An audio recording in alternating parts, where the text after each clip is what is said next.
At my son's wedding, they replaced my seat with a trash can. "It's just a joke. Don't be so dramatic," my daughter-in-law said. Everyone laughed, but when I revealed the DNA test of my grandson, the guests were stunned. I'm glad to have you here. Follow my story until the end and comment the city you're watching from, so I can see how far my story has reached. I should have known something was wrong the moment I walked into the venue and couldn't find my name on the seating chart. The elegant script listing table assignments seemed to mock me as I ran my finger down the alphabetical order. Henderson, Hopkins, Jackson, but no Rhonda Mitchell anywhere to be found. "Excuse me." I approached the young woman with the clipboard, her smile bright and practiced. "I can't seem to find my table assignment. I'm Rhonda Mitchell, mother of the groom." Her smile faltered slightly. "Oh, let me check with the bride about that."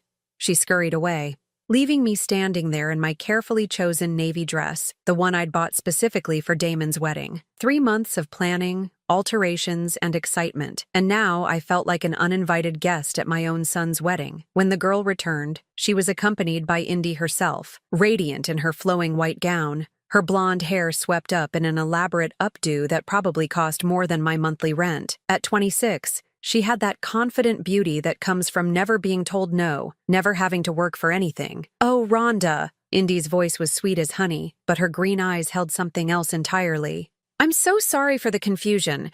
We had to make some last-minute changes to the seating arrangement."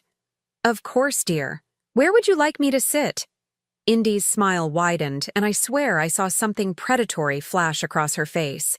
"Follow me. I'll show you to your special spot." My heart swelled despite my earlier confusion. A special spot? Maybe she had arranged something thoughtful after all. Despite our rocky relationship over the past year since Damon had introduced her, perhaps Indy was trying to make peace on her wedding day. I followed her through the beautifully decorated reception hall, past tables adorned with white roses and gold accents, past the dance floor where soon my son would dance with his new wife. We walked past the main seating area, past the family tables I could see were reserved for Indy's relatives. We kept walking. "Where exactly are we going?" I asked, my voice betraying the first hint of unease. "Just a little further," Indy said, her heels clicking on the marble floor. "I wanted to make sure you had the perfect view of everything." We rounded a corner, and she stopped abruptly. "Here we are." I stared in disbelief. Against the wall, next to the coat check area, and partially hidden behind a large potted plant, sat a folding chair. Next to it stood a large silver garbage can. "I don't understand," I said, my voice barely above a whisper. Indy's laugh was light and airy, as if she'd just told the most delightful joke. "It's your seat, right next to the trash can. It's perfect, don't you think?" My stomach dropped. This can't be serious. "Oh, but it is." "Don't be so dramatic, Rhonda. It's just a little joke." Her voice had lost its sugary sweetness and taken on an edge I'd heard before, usually when Damon wasn't around. "Besides, it's very fitting, don't you think?" I felt my face burn with humiliation, but something deeper was happening. A cold realization was settling into my bones. This wasn't a mistake or even a cruel prank. This was calculated. This was meant to send a message. "Indy, please. This is your wedding day. Surely we can—" "We can what?" she interrupted, her mask finally slipping completely. "Pretend that you belong here? Pretend that you're actually wanted?" The words hit me like physical blows. I gripped the back of the folding chair to steady myself. "Does Damon know about this?" I managed to ask. Her smile returned, triumphant now. "Damon thinks it's hilarious. We both do. You should see your face right now." As if summoned by his name, my son appeared around the corner, looking devastatingly handsome in his black tuxedo. My heart lifted for a moment. Surely he would fix this, would tell his new wife that this had gone too far. "Mom, did Indy show you your seat?" His smile was broad and genuine, and for a split second, I thought he was going to rescue me. Pretty funny, right? The world tilted on its axis. My own son, the boy I'd raised alone after his father left, the child I'd worked 2 jobs to support through college, was laughing at my humiliation. "Damon," I said carefully, "you can't possibly think this is appropriate." He shrugged, wrapping his arm around Indy's waist. "Come on, Mom. Don't be so sensitive. It's just a joke. You're always so serious." Behind them, I could see other wedding guests beginning to notice our little gathering. I heard whispers, saw fingers pointing. Some were laughing. My cheeks burned with shame as I realized the spectacle I was becoming. "See?" Indy said, loud enough for the growing audience to hear. "She can't take a joke." No wonder Damon wanted to distance himself from all that negativity. More laughter rippled through the small crowd that had gathered. I felt exposed, humiliated in a way I hadn't experienced since I was a child. These people, Damon's friends, Indy's family, colleagues, they were all witnessing my degradation, and they found it entertaining. I looked at my son one more time, searching his face for any sign of the compassionate boy I'd raised. But he was looking at Indy with such adoration, such complete devotion, that I realized with crushing clarity that I had already lost him. "Well," I said, my voice steadier than I felt, "I suppose I should thank you both for making your feelings so clear." I sat down in the folding chair with as much dignity as I could muster. The metal was cold and uncomfortable, and the garbage can next to me reeked faintly of discarded food from the cocktail hour. But I would not give them the satisfaction of seeing me run. As the crowd dispersed, some still chuckling about the mother-in-law who couldn't take a joke, I sat there in my navy dress and watched my son's wedding from behind a potted plant.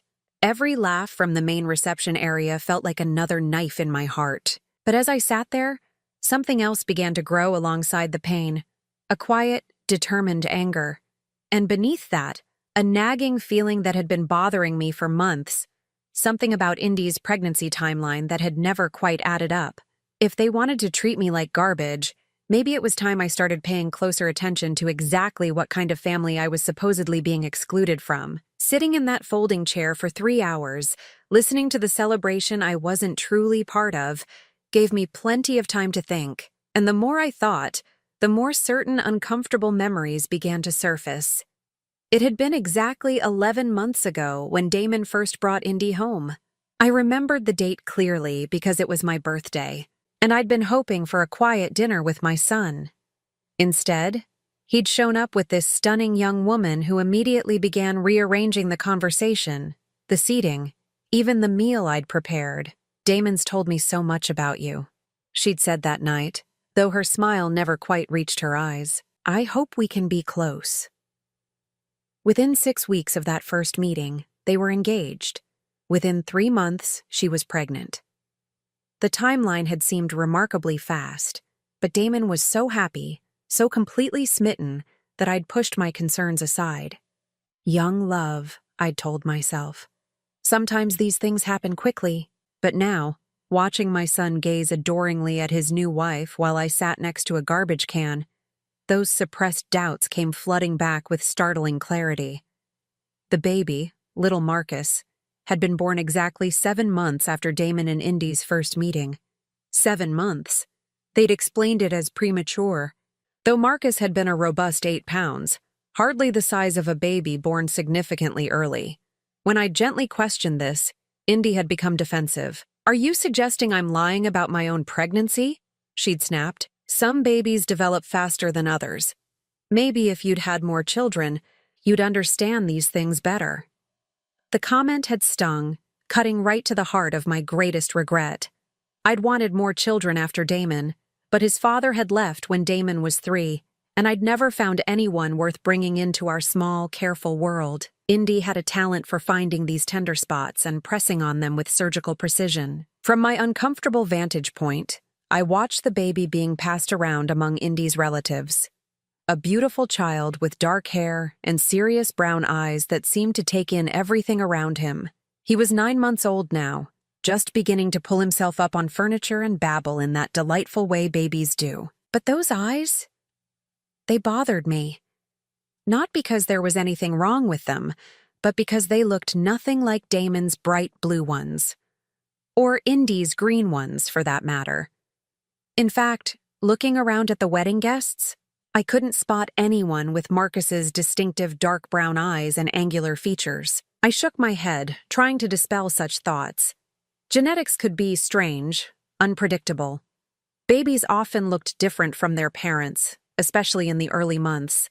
I was letting my hurt feelings cloud my judgment. But then I remembered another conversation, one that had happened just 3 months ago when I'd stopped by their apartment unannounced. I'd had to pick up some mail that had been delivered to my address by mistake, and I'd hoped to see Marcus, who seemed to grow and change every week. When I'd knocked, I could hear Indy on the phone inside, her voice raised in what sounded like an argument.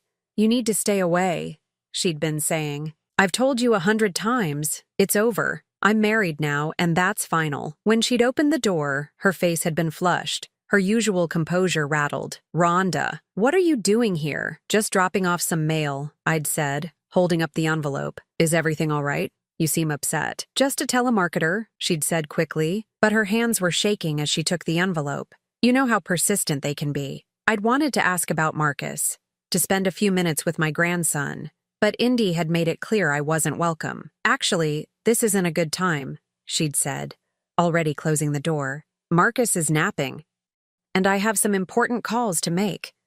Looking back now, that phone conversation hadn't sounded like a telemarketer at all. It had sounded personal, intimate even, despite the angry tone, like someone who'd had a relationship with Indy before, or during her time with Damon. Another memory surfaced, this one from just after Marcus was born. I'd been at the hospital, holding my supposed grandson for the first time, and a nurse had made an offhand comment. "He's got such distinctive features for a newborn," she'd said. "Usually takes a few months for their real personality to show in their faces, but this little guy knows exactly who he is." At the time, I'd taken it as a compliment. Now, I wondered if she'd been trying to tell me something else entirely. The reception was winding down now. The cake had been cut, the bouquet thrown, the first dance completed. Damon looked happier than I'd ever seen him, spinning Indy around the dance floor while their guests clapped and cheered.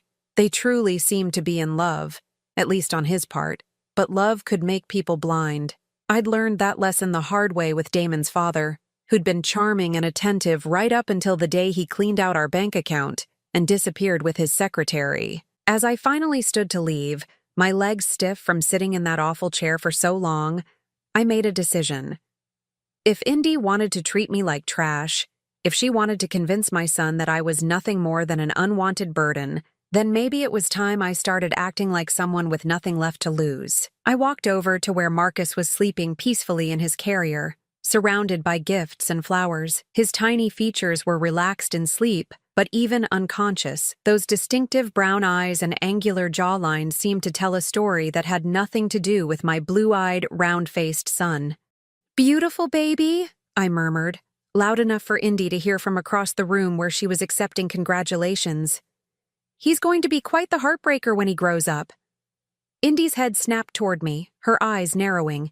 For just a moment, I saw fear flash across her face before she recovered her composure. "Interesting." I leaned down and gently touched Marcus's tiny hand. Such a sweet, innocent child, caught in whatever web of lies the adults around him had woven. He deserved better than that. More importantly, so did Damon. As I walked toward the exit, I felt lighter than I had in months. Not because my humiliation had been resolved. I was still leaving a wedding where I'd been treated like garbage. But because I finally had a purpose, a direction for all the anger and hurt that had been building inside me. I was going to find out the truth about Marcus. Not for revenge, though I couldn't deny that the thought of wiping that smug smile off Indy's face held considerable appeal. I was going to do it because my son deserved to know who he'd really married and what kind of family he was trying to build. If I was right about my suspicions, this beautiful wedding would turn out to be built on a foundation of lies. And if I was wrong, well, at least I'd know for certain, and maybe I could find a way to make peace with the family that no longer seemed to want me. Either way, it was time to stop being the woman who sat quietly next to the garbage can and start being the mother who protected her child, even when he didn't want to be protected. 3 days after the wedding, I sat in my small kitchen staring at the yellow pages, my hands trembling slightly as I flipped through the section marked Private Investigators. The idea felt so foreign, so dramatic, that I almost closed the book several times. But every time I hesitated, I remembered that folding chair, that garbage can, and the way my own son had laughed at my humiliation. The first investigator I called sounded like he specialized in cheating spouses and insurance fraud. The second hung up when I mentioned wanting to investigate my daughter-in-law. It wasn't until I reached Margaret Chen, a former police detective who now ran her own small practice, that I found someone who understood. "Family situations are delicate," she said during our phone consultation. "But if there are questions about paternity, especially when children are involved, those answers deserve to be found. Can you meet me tomorrow?" Margaret's office was in a modest strip mall between a dry cleaner and a tax preparation service. She was a small, efficient woman in her 50s with kind eyes and graying hair pulled back in a practical ponytail. She listened without judgment as I explained my suspicions, taking notes in a careful, precise handwriting. "The timeline is certainly questionable," she agreed after I'd laid out everything I could remember. 7 months from meeting to birth, claiming prematurity, but with a full-term wait. "And you said the baby doesn't resemble either supposed parent?" "Not at all. But I know genetics can be unpredictable. I could be completely wrong about this." Margaret smiled gently. "That's what DNA testing is for. But I want you to understand what we're talking about here. If your suspicions are correct, proving it will destroy your son's marriage and possibly his relationship with you permanently. Are you prepared for that possibility?" I thought about Damon's face at the wedding, the way he'd looked at me with such casual dismissal. Our relationship is already destroyed. At least this way, if I'm right, he'll know the truth. And if you're wrong, then I'll know I'm wrong, and maybe I can find a way to make peace with reality. Margaret nodded. "Fair enough. For a basic DNA test, I'll need samples from the child and from your son for comparison. The child's sample is usually easier to obtain. A pacifier, a bottle, anything he's put in his mouth recently. Your son's sample could be more challenging." My heart sank. "I barely see Marcus anymore. Indy makes sure of that. And Damon..." I trailed off, realizing how completely I'd been cut out of their lives. "Let me do some preliminary investigation first," Margaret suggested. "Look into Indy's background, see what I can find about her life before she met your son. Sometimes the truth reveals itself in unexpected ways." Over the next week, I found myself living in a strange state of suspended animation. I went through my daily routines, work at the library where I'd been employed for 12 years, grocery shopping, evening walks around my neighborhood, but my mind was constantly elsewhere, wondering what Margaret might be discovering. The call came on a Thursday evening as I was heating up leftover soup for dinner. "Rhonda, it's Margaret. I've found some interesting information about Indy's background. Can you come in tomorrow afternoon?" I barely slept that night, my imagination running wild with possibilities. When I arrived at Margaret's office the next day, she had a manila folder thick with papers spread across her desk. "Indy wasn't entirely truthful about her past," Margaret began without preamble. "She told your son she'd lived in Portland before moving here, working as a marketing coordinator for a small firm that went out of business. That part is true, but incomplete." She slid a photograph across the desk. It showed Indy at what appeared to be a casual outdoor gathering, smiling and laughing with a group of people. In the photo, her arm was wrapped around a tall, dark-haired man with serious brown eyes and angular features that made my stomach lurch with recognition. "His name is Connor Walsh," Margaret continued. "They dated for nearly 2 years in Portland. According to several mutual friends I spoke with, the relationship was serious. They lived together for the last 8 months before she suddenly left town." I picked up the photograph with shaking hands. The resemblance between Connor and little Marcus was unmistakable. The same dark eyes, the same distinctive jawline, even the same slightly crooked smile. "When did she leave Portland?" I asked, though I was already afraid of the answer. "Approximately 6 weeks before she met your son. According to her former landlord, she broke her lease unexpectedly and left forwarding address, claimed she had a job opportunity she couldn't pass up." The timeline was devastating. If Indy had been living with Connor until 6 weeks before meeting Damon, and if Marcus was born 7 months later... "There's more," Margaret said gently. "I spoke with Connor. He's been trying to locate Indy for almost 2 years. He believes she was pregnant when she left Portland. My soup from the night before threatened to come back up. He knows about Marcus? Not specifically, but he knows she was pregnant with his child when she disappeared. He's been searching for her ever since. I stared at the photograph. This stranger who might be my grandson's real father. He looked like a decent man, someone who'd been searching for his child for 2 years while that child was being raised by my son as his own. "What kind of person does this?" I whispered. Margaret's expression was compassionate but firm. "Someone who's very good at reinventing herself when circumstances become inconvenient. This Connor fellow has a good job, a stable life, but apparently Indy decided she could do better." The pieces were falling into place with horrible clarity. Indy had left Portland pregnant with Connor's child, found my successful, trusting son, and convinced him the baby was his. She'd found herself a better situation and had been willing to lie to everyone, including an innocent baby, to secure it. "I need to get that DNA sample," I said, my voice stronger than I'd heard it in weeks. "Are you sure? Once we have proof, there's no going back." I thought about Marcus, innocent and trusting, believing Damon was his father. I thought about Damon, pouring his love into a child who wasn't his while some stranger in Portland grieved for a son he'd never met. And I thought about myself, sitting next to that garbage can while Indy laughed at the family she was destroying with her lies. "I'm sure," Margaret nodded. "Then we need to be very careful about how we proceed. If Indy suspects what we're doing, she could disappear again, taking Marcus with her. She's done it before." That afternoon, I drove past Damon and Indy's apartment complex, trying to work up the courage to knock on their door. I'd brought a small gift for Marcus, a stuffed elephant I'd picked up at the drugstore, hoping it might give me a few minutes alone with him. But as I sat in my car, watching their building, I realized I was terrified. Not of Indy's hostility, which I'd grown accustomed to, but of what I might discover. What if the DNA test confirmed my suspicions? What if it didn't? Either way, after today, nothing would ever be the same. I was still sitting there, paralyzed by indecision, when Indy emerged from the building pushing Marcus in his stroller. She was dressed casually in yoga pants and a tank top, her blonde hair pulled back in a messy bun, looking like any other young mother out for an afternoon walk. But I knew better now. I knew about Connor Walsh and Portland and the elaborate lie she'd constructed around my family.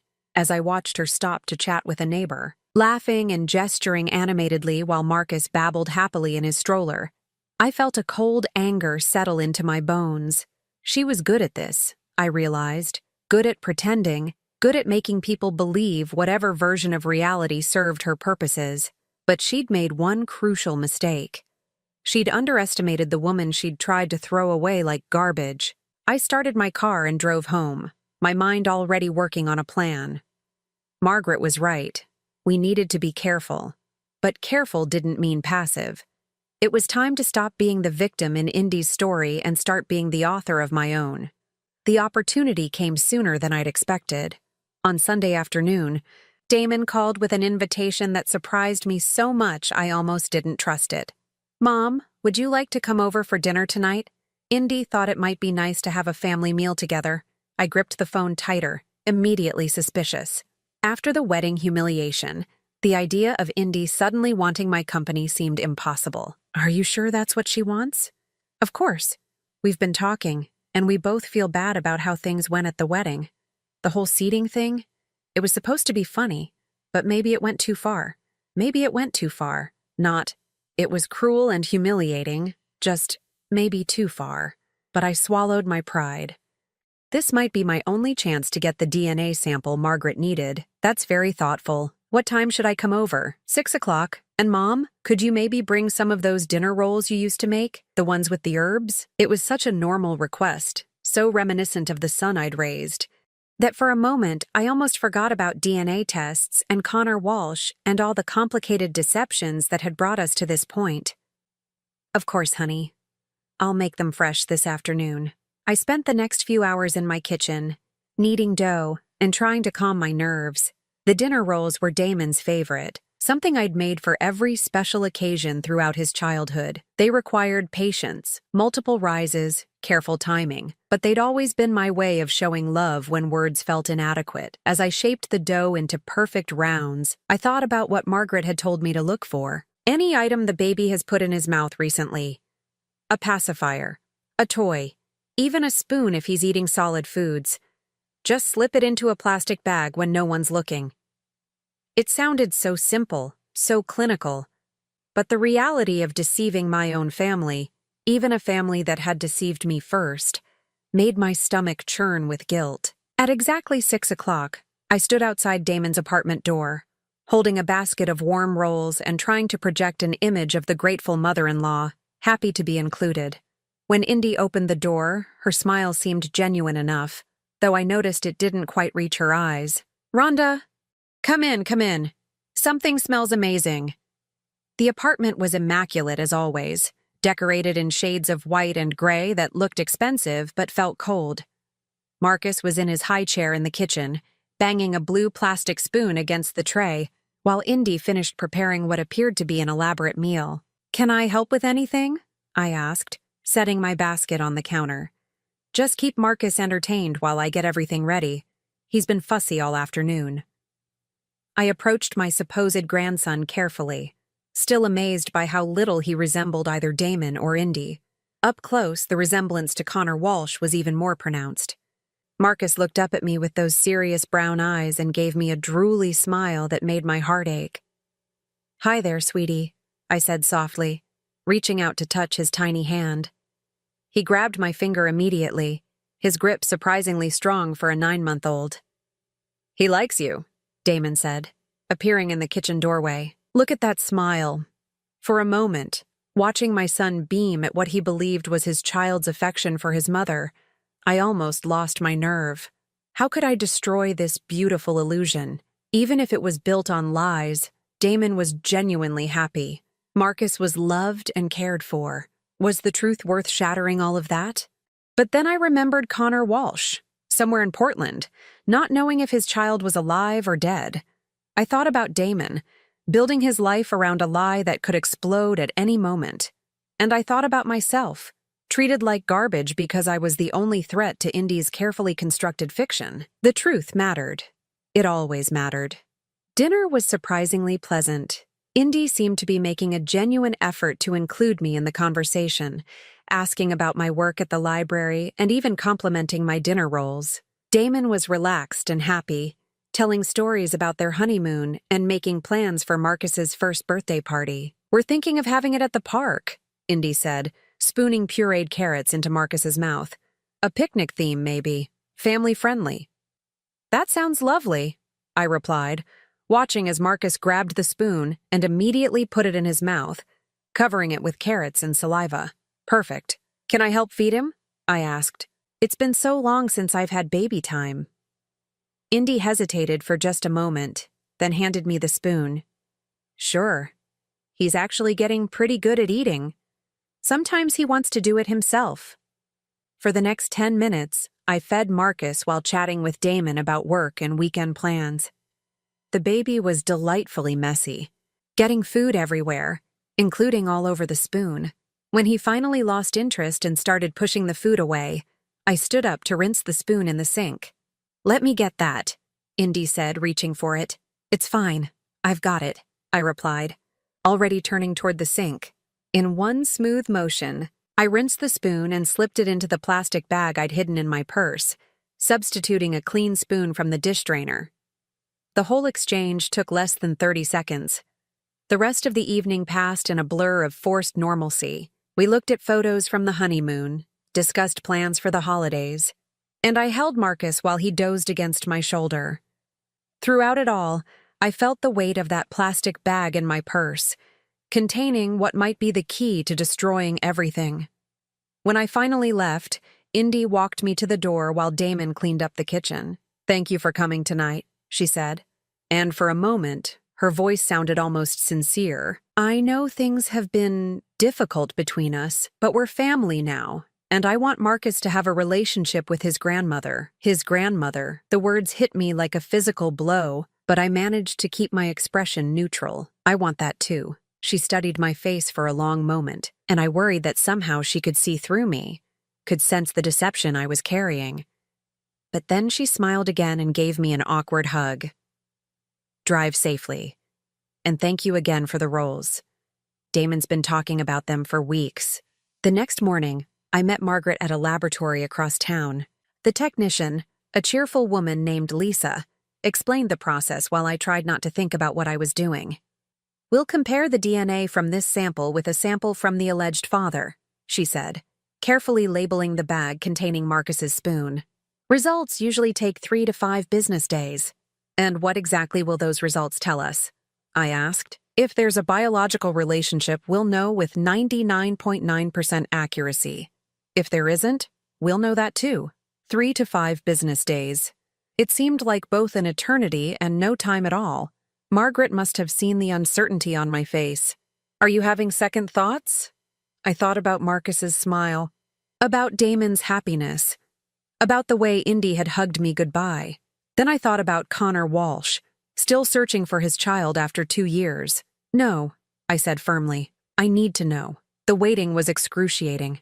Every day felt like a week. Every phone call made my heart race, thinking it might be the results. I went through the motions of my normal routine, but my mind was constantly elsewhere, imagining different scenarios, different outcomes. Finally, on Friday afternoon, Margaret called. Rhonda, the results are in. Can you come to my office? My hands were shaking so badly I could barely drive. When I walked into Margaret's office, she was sitting behind her desk with a manila envelope in front of her, her expression grave.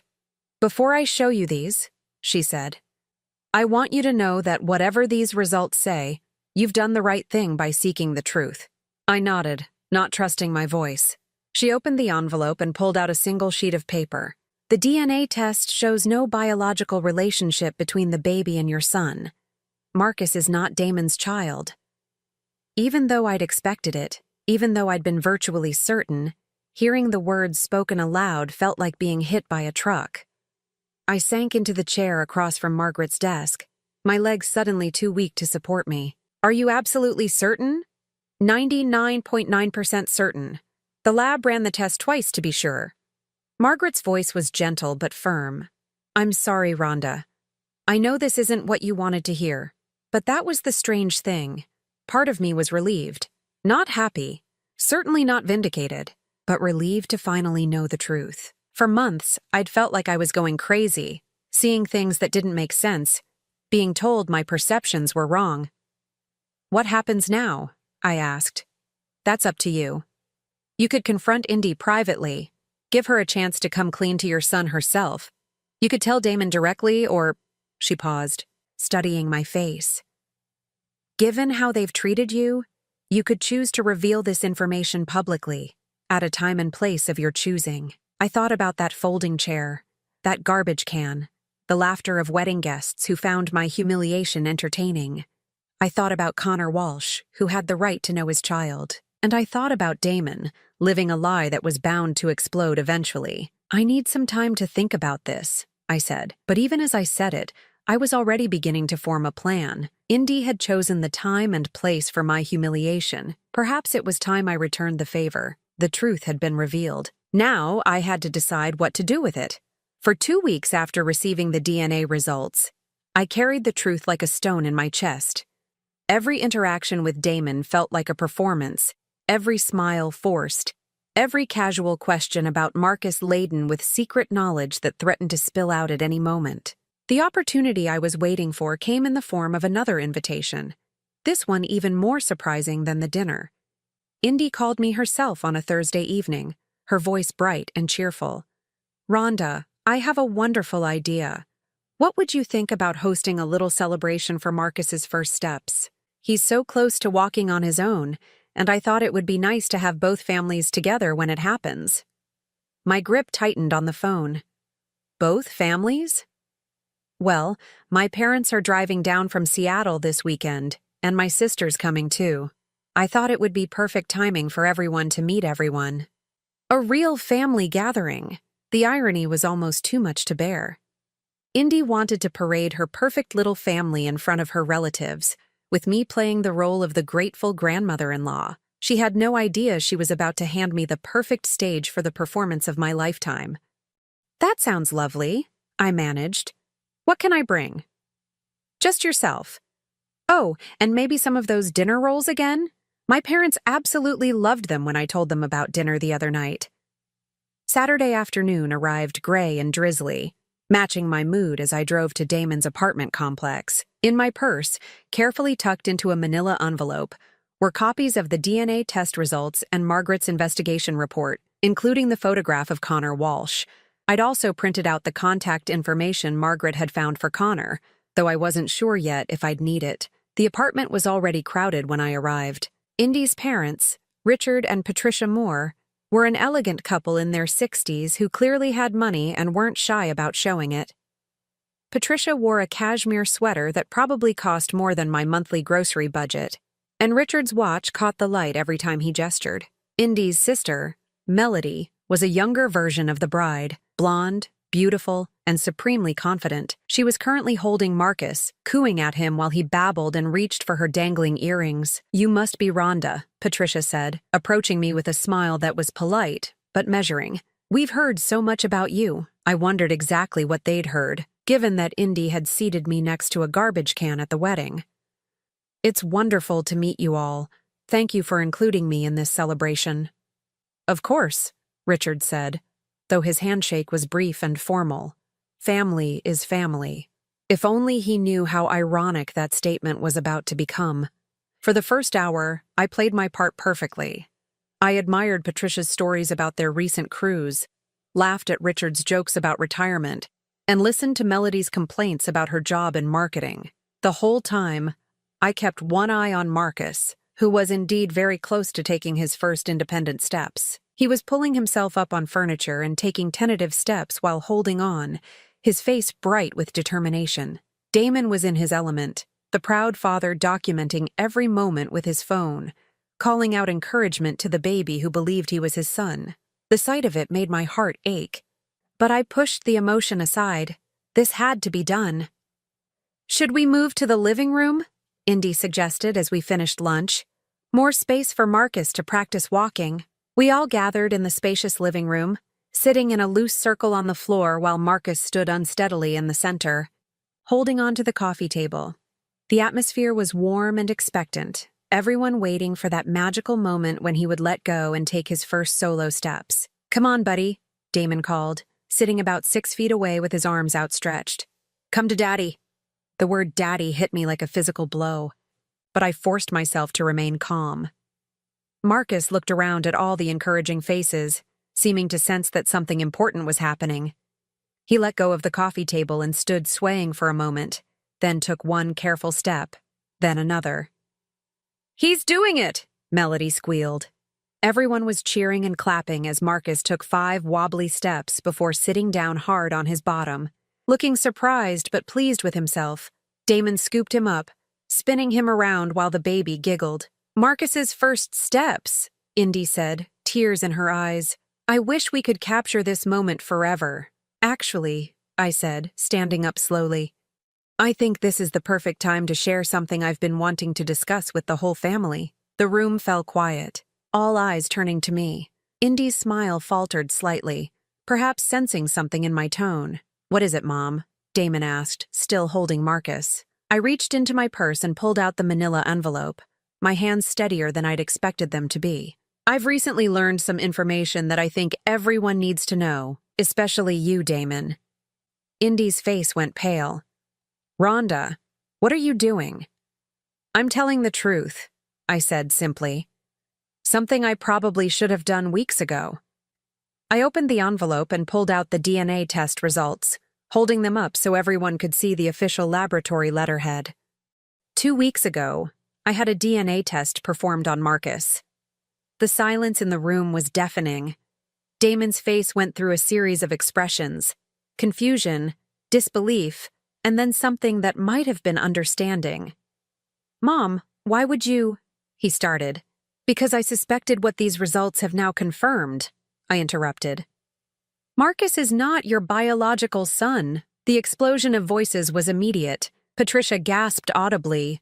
Richard muttered something under his breath, and Melody's mouth fell open in shock. But it was Indy's reaction that I focused on, the way her face crumpled, then hardened, then crumpled again as she realized her carefully constructed world was falling apart. "That's impossible," she said, but her voice lacked conviction.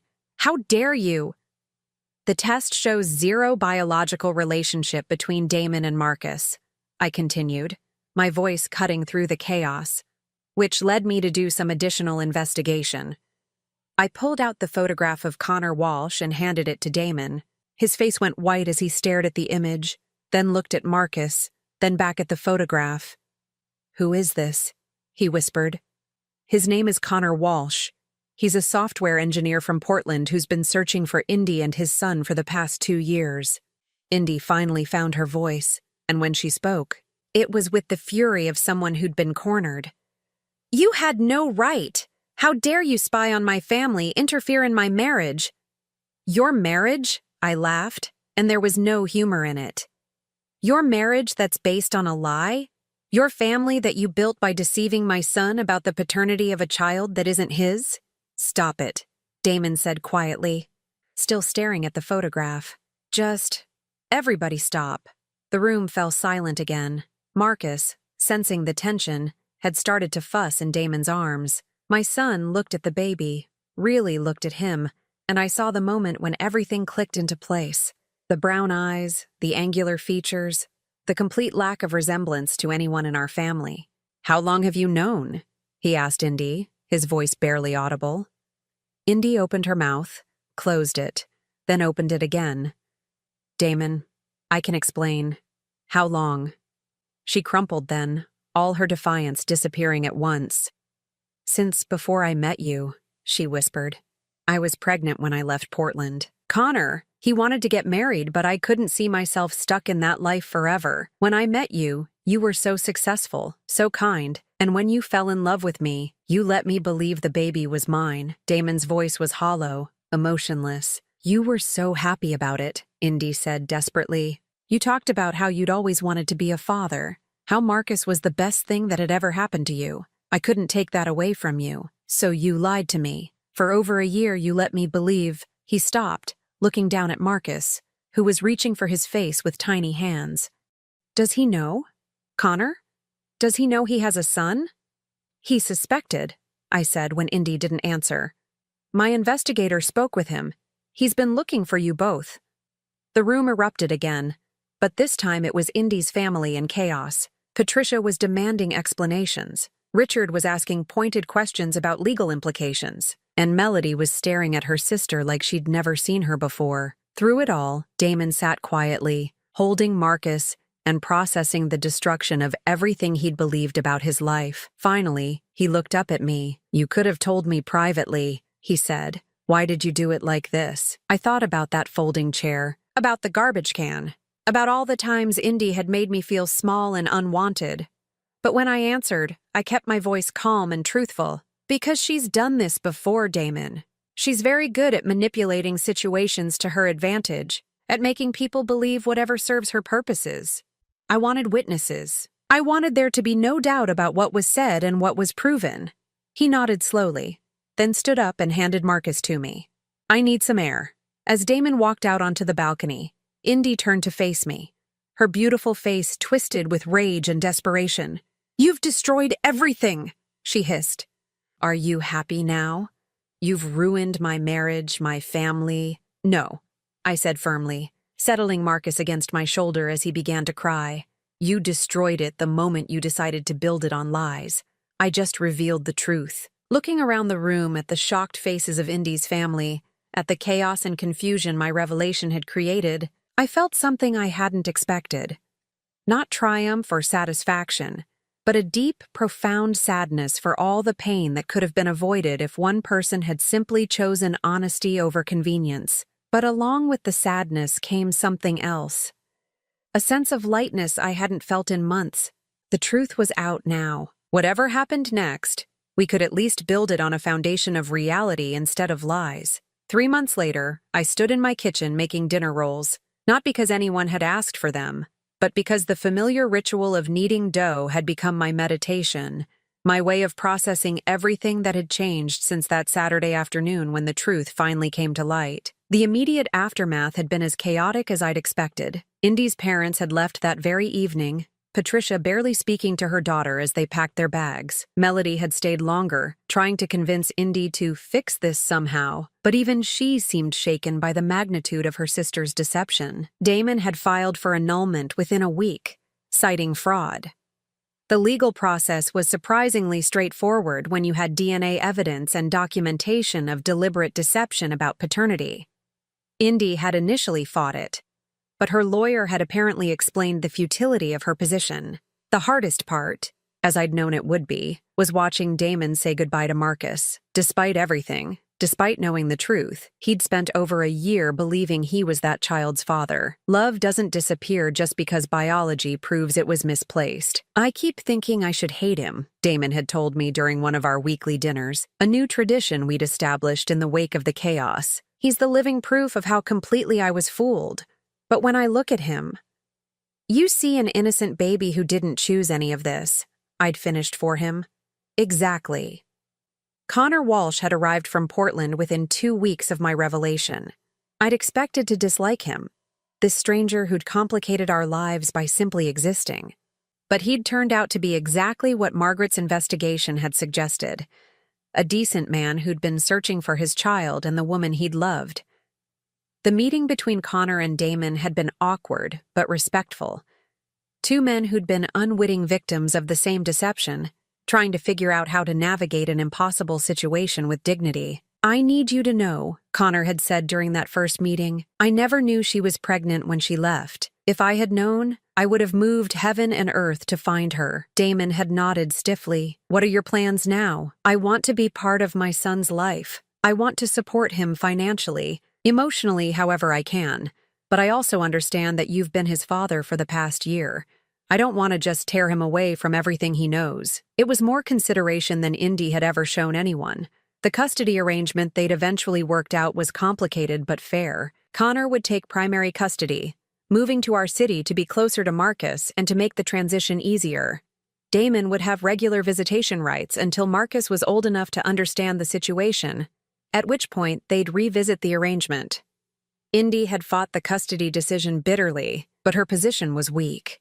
She'd committed fraud, she had no stable income of her own, and she'd demonstrated a pattern of deception that judges tend to take seriously in custody cases. The last I'd heard, she'd moved back to Seattle to live with her parents, pending the outcome of various legal proceedings. Richard and Patricia had apparently been less forgiving of their daughter's behavior than I might have expected from people who'd initially seemed so protective of her. But tonight, none of that mattered. Tonight, Damon was coming for dinner, and for the first time in over a year, it was just going to be the two of us. No Indy monitoring our conversation, no tension about whether I was welcome in my own son's life, no walking on eggshells around topics that might upset the delicate balance of lies. The doorbell rang at exactly 6 o'clock. Some things never changed. Damon had always been punctual. "Something smells amazing," he said as I opened the door, and for a moment he was just my son again. The boy who'd never met a dinner roll he didn't love. "They're almost ready," I said, stepping aside to let him in. "How was your week?" It was such a normal question, the kind of thing I'd longed to ask him for months without feeling like I was intruding on his carefully constructed life. "Actually, pretty good," he said, settling into his old spot at my kitchen table. "I had lunch with Connor and Marcus yesterday." I paused in pulling the rolls from the oven. This was still an adjustment for all of us. The idea that Damon would voluntarily spend time with the man who'd unknowingly been his replacement. "How's Marcus doing?" "Good. Really good, actually. Connor's great with him, and he's patient with me, too. He lets me be part of things even though he doesn't have to." I set the basket of rolls on the table and sat down across from my son. "That must be complicated for you." Damon was quiet for a moment, buttering a roll with the same careful precision he'd used as a child. "It is. Some days I still wake up and think about what Marcus might be doing, whether he needs anything. Then I remember that he's not. That I'm not." He trailed off. "You're not his father," I said gently. "But you were. For a year, you were everything a father should be. That love wasn't wasted, honey. It just got redirected. Is that what happened to you? He asked, looking up at me with eyes that reminded me so much of his father's. When Dad left, did your love for him just get redirected? The question caught me off guard. We'd never really talked about his father's abandonment. Not honestly. In a way, yes. All that love I would have given him, I poured into raising you instead. I'm sorry, he said suddenly, for how I treated you, for laughing when Indy put you next to that garbage can, for pushing you away, for choosing her version of reality over yours. I felt tears prick at my eyes. You fell in love, Damon. People do foolish things when they're in love. Trust me, I know something about that. But you're my mother. I should have protected you, not participated in humiliating you. You were protecting what you thought was your family. I understand that impulse. He reached across the table and took my hand. You saved me, you know. If you hadn't discovered the truth, how long would it have gone on? Would I have spent years raising another man's child, thinking he was mine? Would Indy have ever told me the truth? I squeezed his hand. I don't know, but I do know that Marcus deserves to know his real father. And Connor deserves to know his son. And you deserve to build your life on truth, not lies. Even if the truth hurt? Especially then.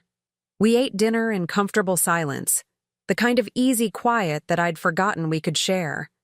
Afterward, Damon helped me clear the table and wash dishes, falling back into old rhythms as if the past year of distance had never happened. I've been thinking about dating again, he said as we finished cleaning up. Not seriously, not yet, but eventually. That's healthy, I said, hanging up the dish towel. You're young, you have so much to offer someone. This time, I want to do things differently. Take it slower, ask more questions, maybe introduce them to my very smart mother who has good instincts about people. I laughed, feeling lighter than I had in months. Your very smart mother who's also learned a thing or two about speaking up when something doesn't feel right. Good, Damon said, hugging me tight. I need someone who'll tell me the truth, even when it's difficult to hear. After he left, I sat in my living room with a cup of tea, thinking about the strange journey that had brought us here. 6 months ago, I'd been the unwanted mother-in-law sitting next to a garbage can while my family laughed at my humiliation. Tonight, I was simply Damon's mother again, trusted with his thoughts and feelings, valued for my perspective instead of dismissed for my inconvenience. The truth had been devastating in the short term. Marriages ended, families torn apart, an innocent baby caught in the middle of adult deceptions. But it had also been liberating. No more walking on eggshells, no more pretending that cruelty was humor, no more accepting treatment that diminished my worth as a human being. My phone buzzed with a text message. It was a photo from Connor, Marcus taking confident steps across a playground while other children played nearby. The message that accompanied it was simple. Thought you'd like to see how steady he's getting on his feet? I smiled, studying the picture of the little boy who would never be my biological grandson, but who would always hold a special place in my heart. In the photo, Marcus was laughing, his arms outstretched for balance, his face bright with the joy of newfound independence. He was learning to walk on his own, away from the lies and manipulations that had defined his early life. In a way, so was I. I texted back, "He looks happy and healthy. Thank you for including me." Connor's response came quickly. "You're the one who made it possible for him to know his real family. We'll always be grateful for that." Real family.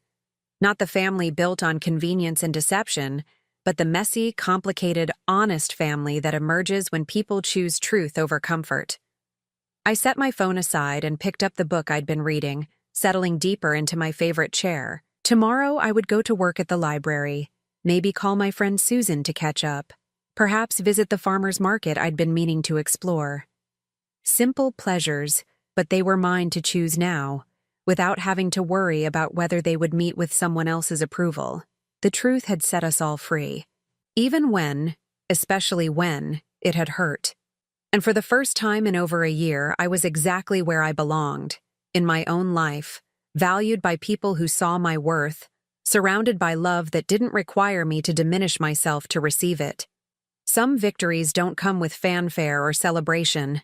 Sometimes the greatest triumph is simply the quiet satisfaction of knowing you chose courage over comfort, truth over convenience, and your own dignity over someone else's lies. That night, I slept better than I had in months. Now I'm curious about you who listened to my story. What would you do if you were in my place? Have you ever been through something similar? Comment below. And meanwhile, I'm leaving on the final screen 2 other stories that are channel favorites, and they will definitely surprise you. Thank you for watching until here.